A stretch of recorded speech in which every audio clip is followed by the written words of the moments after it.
Assalamualaikum warahmatullahi wabarakatuh. Waalaikumsalam. Waalaikumsalam. Pada kali ini aku ada 2 orang laki-laki, 2 orang perempuan. Nah, kita kumpul.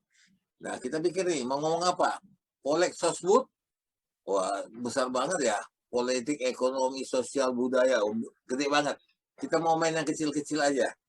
Karena seperti itu ada Frolin yang masih muda, dan kemudian Uci juga yang setengah muda ya, bukan setengah tua, bukan SMB, dan Imam. Nah, ini mbah aku nih.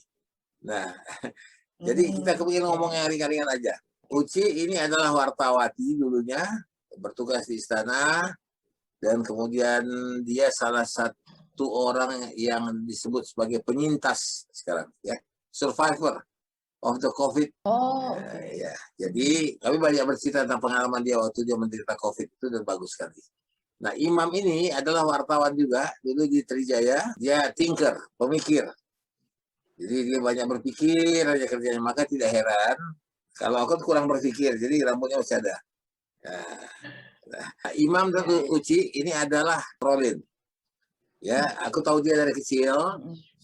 Dia tinggal di Surabaya, tetapi dia adalah, aku bilangnya apa ya, dengan bahasa aku sih, dia ini orang yang punya kemampuan untuk melihat ke depan. Jadi kalau di bahasa Indonesianya itu menurut KBBI disebut cenayap, tetapi di luar negeri itu disebutkan psychic. Bisa melihat. Kebetulan aku kenal baik dengan papanya, dan papanya bilang ini Frolin ini aneh, dari kecil sukanya ngomong sama pohon. Benar Frolin? Gini, Bang, jadi bukan hanya pohon aja sih, sebenarnya ada something di balik pohon itu. Jadi lebih tepatnya itu sesuatu yang lebih tepatnya itu makhluk astral seperti itu. Memang agak creepy, tapi memang waktu dulu kecil kan memang belum tahu, ya kan, bahwa itu makhluk apa gitu. Jadi kadang-kadang kan waktu kecil itu kan keingintahuan saya itu besar banget. Tapi anehnya saya waktu kecil itu tidak tahu kalau itu sebenarnya makhluk astral gitu. Jadi saya menganggapnya seperti teman gitu. Oke, Frolin melihat wujudnya. Ada wujudnya kelihatan. Kalau wujud iya. Apakah terlihat. Kalau dalam pikiran aku nih, yang diketahui oleh masyarakat, wujud itu mengerikan? Apa benar mengerikan? Apa lucu? Wujud itu mengerikan, tapi bisa berubah wujud menjadi manusia seperti itu. Jadi bisa berubah wujud menjadi anak kecil gitu, bisa berubah wujud menjadi perempuan cantik gitu, bisa berubah wujud menjadi bapak-bapak seperti itu. Soalnya bercakap-cakap dengan mereka, bisa bercakap-cakap, berkomunikasi. Iya, waktu itu seperti itu, bisa. Umur berapa ya itu, Frolin? Itu waktu itu umur 9 tahun. 9 tahun. Iya, 9 tahun. Ya. Jadi itu memang bawaan lahir lah ya. Maksudnya tidak belajar soal itu. Iya, tidak. Tapi apakah itu kemudian waktu berjalan, apakah itu kemudian dikembangkan? Jadi gini ceritanya. Sebenarnya waktu kecil itu saya itu dalam posisinya di ambang keraguan antara sebenarnya itu yang saya rasakan tuh apakah ini normal atau tidak begitu. Ya, betul. Karena kan waktu itu saya kan karena masih kecil ya saya menganggapnya dengan kebiasaan saya melihat sesuatu seperti itu tuh adalah menurut saya itu teman saya gitu. Nah, tapi semampang berjalannya usia, ketika waktu itu saya menginjak SMP. SMP itu usia 14 tahun ya, 14 tahun gitu, 15 tahun. Betul. Itu akhirnya vision saya ini menambah gitu. Jadi tidak hanya melihat makhluk astral tersebut, tiba-tiba vision saya itu secara langsung tuh kalau misalkan saya dengan teman sekelas, itu tiba-tiba saya bisa melihat sesuatu vision yang dimana visionnya itu tentang kejadian besoknya gitu. Ya, kemudian future-nya teman saya. Tapi saya nyeletuk gitu kayak ngasih tahu. Contoh soalnya seperti ini. Jadi kalau misalnya saya ngobrol sama teman gitu kan, terus habis itu ketika ngobrol sama teman Itu ada Saya temannya nyeletuk tuh. gini. Itu ada teman ngobrol tuh kucing itu. Diajak ngomong deh. Ada kucing. Gak apa-apa, gak apa-apa. Menarik, itu menarik. Iya, jadi saya nyeletuk gitu. Jadi kayak misalkan, papa kamu sakit ya gitu. Terus kok kamu tahu? Padahal teman saya tidak cerita. Tapi akhirnya apa namanya? Teman saya bilang gini, kok kamu tahu gitu, papaku emang sakit saat ini gitu.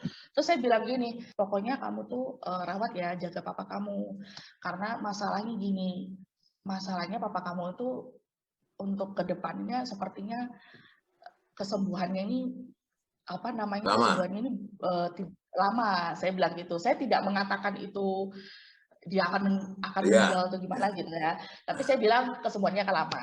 Lalu teman saya bingung, maksudnya sebenarnya lama gimana? Nah, saya berharap Frolin bahwa papa saya itu pengen sembuh gitu, karena kan sakitnya memang sakit kanker gitu, dan saya bilang iya sakitnya begini gitu. Terus habis gitu aku bilang gitu, ya pokoknya kamu jaga aja, pokoknya doain aja, saya bilang gitu, karena minggu depan itu akan bakal terjadi sesuatu gitu terhadap papa kamu. Saya bilang begitu. Terus agak shock teman saya gitu.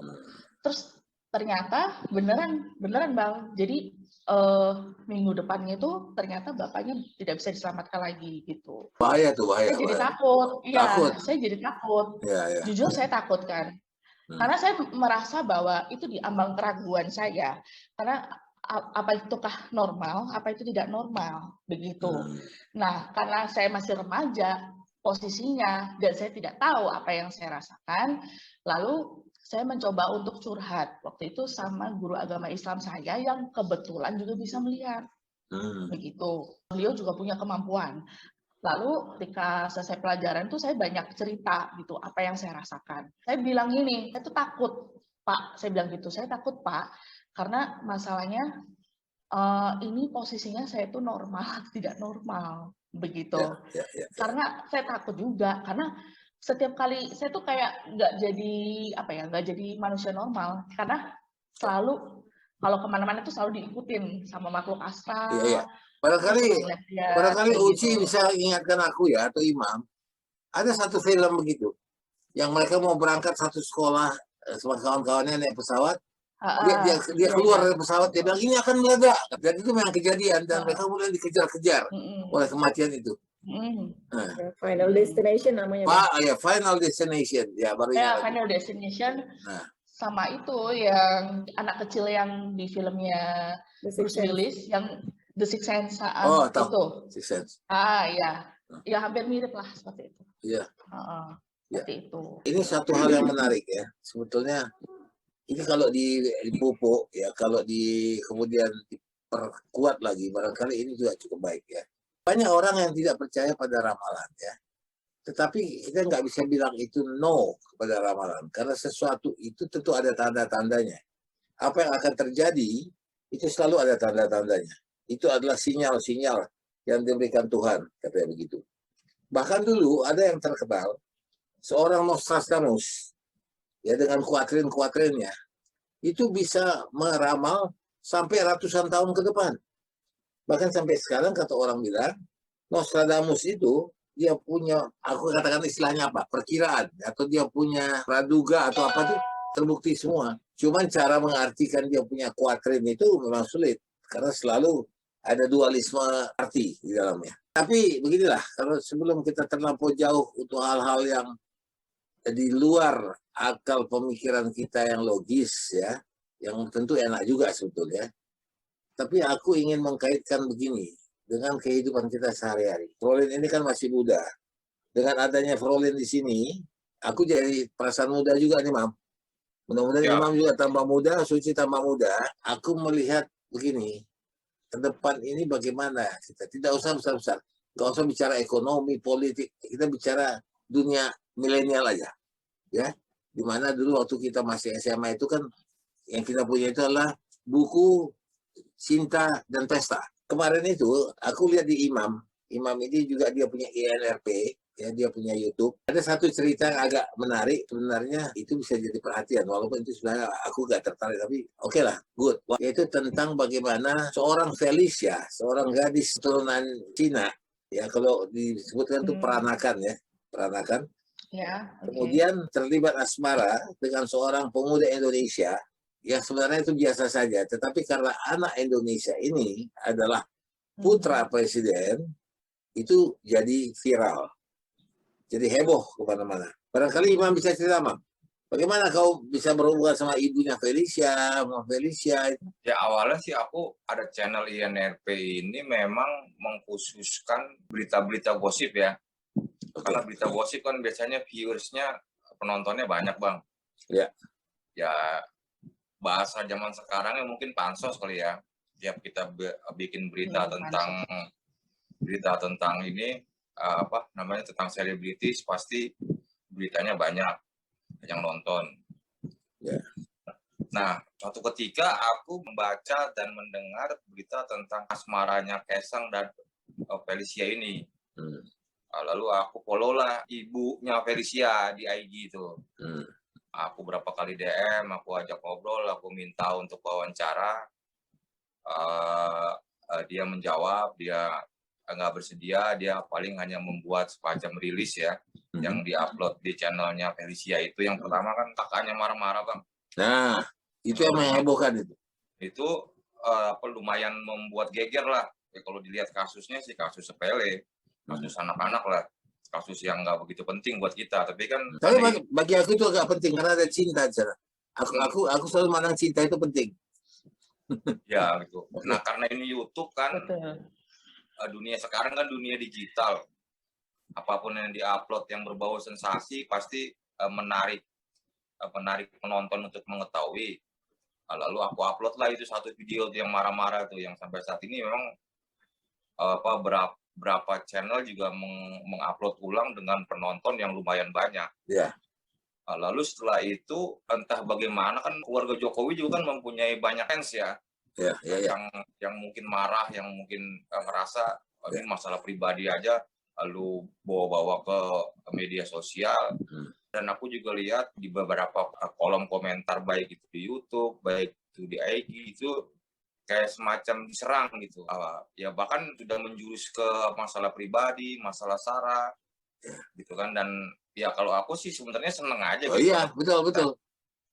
Karena kan semakin ada perdebatan kan semakin banyak klik kan di video kita kan. Iya, betul. Kan komen abang aku pain kan, aku sematkan biar ada respon yang ini. Lalu mungkin karena banyaknya fans dari Indonesia, dari keluarga Jokowi yang merasa marah, lalu mungkin dianggap keluar batas, mulailah terganggu ini pihak keluarga, merasa tidak nyaman. Dia tidak nyaman lah, dia dianggapnya dibully lah, sampai ada satu orang WNI kalau nggak salah yang dilaporkan ke polisi Singapura ya Bang ya, karena dianggap menghina atau merendahkan keluarganya Felicia ini. Lalu aku coba tuh DM terus tuh, ya kan kita mental wartawan ya, sekali ditolak 2000 kali kita coba kan. Iya, betul. Nggak aku lobby terus, ya memang dia tetap nggak memberikan komentar secara eksklusif. Lalu aku bujuk lah biar Felicia ini untuk bicara. Dan kayaknya juga bukan cuma aku sih, banyak juga akun ghost yang berupaya seperti aku ini di NRP ini. Lalu sekitar 1 minggu lalu terbitlah itu video Felicia ini. Mulailah ramai lagi. Ramai. Ya, dan itu juga bukan hanya anak muda saja. Aku juga tersentuh itu. Ketika apalagi abangnya itu yang berbicara dengan sangat nada keras dan nada marah. Seakan-akan dia tidak memarahi Kaisang. Seakan-akan dia memarahi seluruh orang Indonesia. Betul. Kenapa berperilaku begitu jahat kepada adiknya, kepada seorang warga. Nah ini kan bisa menyentuh kemana-mana. Belum lagi nanti dibilang rasialis, segala macam. Sampai aku juga berkomentar. Ya, kau kan baca komentarku itu. Kok cemen banget ini anak, begitulah. Speaking about hubungan Felicia sama Kaisang, aku merasa aku harus bela Kaisang. Satu, keindonesiaanku, nasionalismeku. Satu lagi bahwa dia anak Indonesia. Dan kalau soal janji-janji sama cewek, udahlah. Bahkan yang dijanjikan Kaisang itu barangkali baru 1/1000 dari yang pernah aku janjikan ke orang. Wajar lah, nggak usah dibawa ke ranah yang sampai bisa menggoyangkan sendi-sendi pemerintahan, nanti hubungan bilateral bisa rusak segala macam, wah repot juga nih. Nah, kayaknya enggak lah kalau bilateral, kayaknya jauh lah. Ya, enggak bisa aja kalau misalnya. Bayangkan kalau dia jadi besan presiden, ya presiden datang ke Singapura, mau nggak mau dia ikut dong ke sana, berhubung lah dia sama keluarganya sama Perdana Menteri Singapura. Nah, bisa saja. Nah, mungkin yang marah bukan Jokowi, ya kitanya yang marah. Ya, kita kan pendukung, ya kan? Tuh, siap. Begitu. Uci barangkali punya pandangan lain, Ci, dari segi lain. Sebenarnya aku nggak begitu terlalu lihat ya kasus ini tuh seperti apa, cuman mengamati karena ini anaknya presiden gitu terus.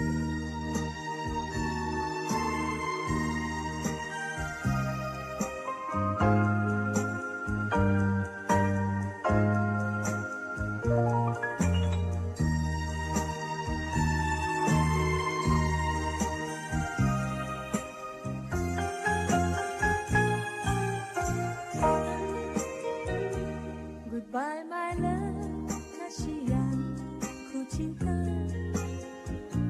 Goodbye my